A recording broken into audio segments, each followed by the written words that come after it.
Hello, once again, welcome to the Law Professor channel. Today's presentation shall be looking at vicarious liability in tort. Vicarious liability in tort. And our learning outcomes for today are threefold. We are going to understand at the end of the presentation what is the meaning of vicarious liability. We'll be looking at the reasons why we have this kind of principle. What are the justifications? What is the rationale for vicarious liability? We shall be looking at the various forms in which it takes place in the law of tort, and we shall be looking at the elements, we just at least be able to understand the components of vicarious liability. Now, hitherto, we have looked at torts as substantive torts in the course of most of the lectures or presentations that we have had. We have had to look at we thought like negligence, like trespass to persons, and these are substantive torts. But in this context, where we're talking about vicarious liability, we are talking about a form of liability, not a tort at all, but a form of liability, a way by which law holds someone responsible for a tortious action. And simply put, vicarious liability means being responsible for the tort of another, where the law says that A is responsible for the tort of B that B commits in the course of employment. And the rule as common law is that a master is vicariously liable for the tort of his employee or servant committed in the course of employment. A master is vicariously liable for the tort of his servant which is committed in the course of employment. Of course, as typically we'll be bringing out the element principle from that statement. Number one, that there is a master-servant relationship. Number two, that the tort is a tort has been committed, and thirdly, that it's committed in the course of employment. Be that as it may, we may have to mention the fact that there are other forms of vicarious liability.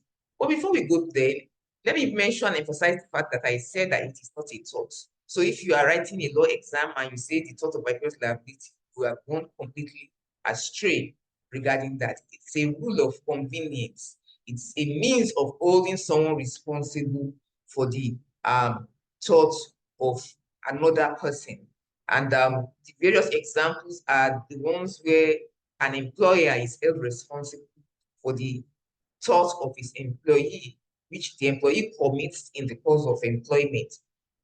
Where you have an employer of labor who has sent someone onto the workspace, then that employer is vicariously liable for torts that are committed in the course of employment.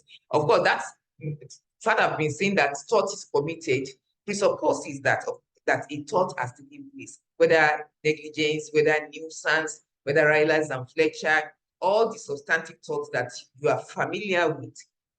One of those torts would have been committed before you start talking about, oh, should be hold responsible. The person who actually did the act or made the omission that we can call the primary tortfeasor, or the principal, the person who has sent him on assignment, so to say. So the vicarious liability means being responsible for the act of another, vicarious. In fact, the literal meaning of the word vicarious means being felt or experienced on behalf of another. Okay, so it is from that connotation a form of strict liability, because it's liability without fault on the part of the person that you are holding vicariously liable. It's a form of liability without fault. Like I said, the elements can be extracted from the statement that I made earlier. The first element is that there must be a master-servant relationship. There must be the second one, that a tort must have been committed, and tort that must be committed in the course of employment. We'll be looking at those elements in detail in subsequent presentation. Now, why would the law hold someone responsible for the acts of another, for the tort of another person? When we talk about tort theory, we talk about no liability without fault. So technically, this person is not at fault. Why would you then hold this person responsible, really, for the tort of the other person? There have been many justifications and foundations upon which vicarious liability is built, and we'll discuss some of them. Before we discuss some of them, let me just give the examples of situations where the vicarious liability could arise. For instance, I said employment relationship, where an employer employs someone to work for him, then vicarious liability may arise. Where you have relationship of the principal and agent in the law of agency, which you are familiar with, that is a form of vicarious liability. Where someone instigates another to commit a tort, okay, where someone instigates another to commit a tort, that is also likely to bring forth the principle of vicarious liability. Also, where people form a common intention to and then execute an act which constitutes a tort, they have the common intention, there is a concerted effort on their part to commit, to do something which constitutes a tort eventually. They are coming together, makes them jointly and severally liable. And of course, you can hold one person responsible for the entire act if you cannot find the other. There are some of the examples of vicarious liability, that we are talking about. In the context of the law of tort, you'll be looking at situations in which vicarious liability actually arise. The justifications now of vicarious liability. Why? What is the reason?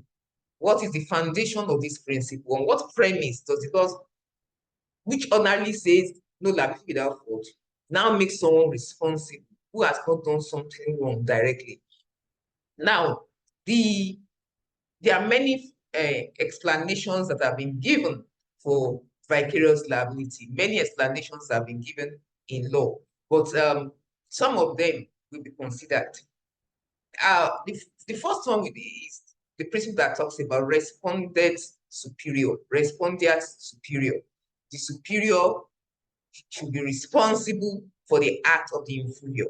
So if you are a superior, if you are an employer, if you are the one that is in charge of someone, if you are the leader, you are the principal, you must be responsible for the acts of your subordinates, In fact, in the law, there are some things that the law would not allow you to delegate. There are some actions that the law will not allow you. You might delegate the performance of those actions, or you may not be able to delegate the responsibility for them. So a superior is responsible for the acts of subordinate. That's one premise on which vicarious liability is based. Another one is the principle of qui facit per alium facit per se. Qui facit per alium facit per se. He who does an act through another does by himself. He who does an act by another does by himself. What is it saying? That usually, vicarious liability is quite common in the space of work, in the world of work. And when you are an employer of labor, when you are a businessman, when you own a company, a business, an enterprise, everyone that is working on that in that system is working for you. For instance, the civil servants are working for the government. A business owner who has employed people to work for him, they work for you. So the law is saying that everything that they do, you are the one that is doing it. That what they are doing is that it means that you are actually the one doing it, but you are doing it through other people. So the law is like lifting the veil to say, look, you are the one that is actually doing this act. They are just seeming to be the ones doing it because it is for your benefit. And that's why vicarious liability is quite common in, when you have someone that has been injured because of someone else's activity, like a driver of a company who is sent on assignment maybe to drive a truck, and then he runs into another person's vehicle. The owner of the vehicle the law is saying that this driver of the truck working for a company, okay, is actually not the one working. It is the company that is at work. So you now go ahead and sue the company and hold the company responsible for the acts of its staff, for the acts of the staff. So most of the cases you see in this area, you see that it is people that are working for others in a business environment that are called to question to come and be responsible. Then you have the principle of enterprise, the theory of enterprise liability, that the enterprise must be responsible for the acts of those who are working for it. So these principles, they flow into each other. You know, it is the enterprise. When the driver of Coca-Cola is on the road, it's Coca-Cola that is actually at work, that is driving. When the security man of the bank is at work, it is actually the bank that is at work. So the enterprise liability. So the enterprise is liable for the acts of its agents. Then you have the principle that says, look, one of the reasons why we have vicarious liability is that you want to look for someone that has deeper pockets. If I sue the driver, your driver, who has run into my car or caused me physical injury, most cases, the driver, for instance, does not have the money to pay the compensation that I receive in court damages. So let us look for the one that is actually at work, the enterprise that is at work, the one who is doing the act through the driver. That one can pay. Because, of course, that's why you have the policy of insurance. The company that we have talked about would have insured staff, insured these activities, built the cost of the bill of injury, of accident into its business.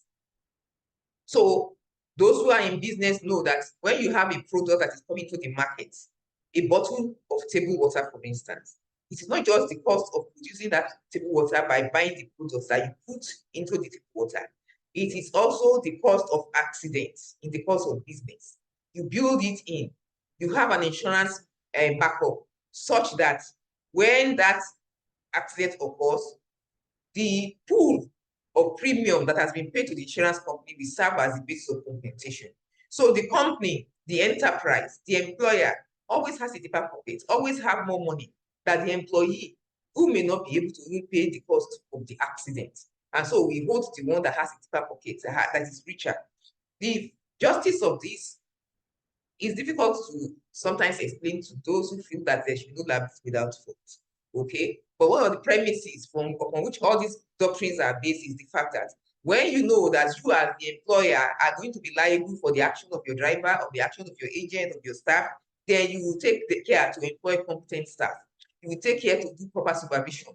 You will put in place a system that is going to work and ensure that people do their work with the best of care that it deserves. So you have that in the deeper pocket. Then I've mentioned compensation and insurance, that someone that is better positioned to pay compensation is usually the best person to sue, and that is the premise of vicarious liability. Of course, there are remedies that the employer can pursue against the employee, that the principal can pursue against the agent, that the master can pursue against the servant. And these remedies we consider in subsequent presentations. Some of these the reasons has been also explained away as just a policy reason that we should just have it at the back of our minds, that there's no hard and fast rule about these explanations. No single one can actually adequately explain vicarious liability, and so we may have to combine everything, and there are even others beyond what we have discussed. Okay, but essentially, as been noted in the case of Majority against Guy and St. Thomas NHIS Trust, an English decision, that policy plays a major role, and it is difficult to actually completely explain away this principle of vicarious liability. Yes, maybe because you are the one that is in control of the person, maybe because you are the one that is making the profit from the business, for many reasons. But at the end of the day, this is the position of the law, that a master is vicariously liable for the tort of an employee or a servant committed in the course of employment. And we have different kinds of master-servant relationships that we'll be looking at in subsequent presentation. I mentioned when I defined it that when a master is vicariously liable for the tort of a servant committed in the course of his employment. And I said that there are three elements that we'll be looking at in this principle. Notice that I said principle and not tort. We'll be looking at master-servant relationship, what it means. We will not be looking at the tort has been committed, because it just says once you can find any of the torts, especially the tort of negligence in most cases, has been committed, then the next line of inquiry is to find out whether this primary tort officer, this driver that ran into the child, is the one acting for himself, or there is a superior that you can hold responsible and incorporate vicarious liability. So in conclusion, we can note that vicarious liability is not a tort, but it's a rule of convenience, a means of holding someone responsible for the act of another, which the law construes as actually the person's act that is being done indirectly. It is not, it is premised on many justifications that we have mentioned. We've talked about enterprise liability, we have talked about respondent superior, we have talked about the one that has the back pocket, we have talked about policy reasons. These various justifications have been given, but they are not exhaustive, and they may not necessarily adequately explain why A would be responsible for the act of B. And we have also identified three elements which technically may actually be just two, but it's actually three, to be on the safe side, even though invariably, once you have put that the tort has been committed, then you focus on finding the two other elements to know that the tort has been committed. So this is just an introductory framework for the principle of vicarious liability, and we'll take it on further in the next presentation.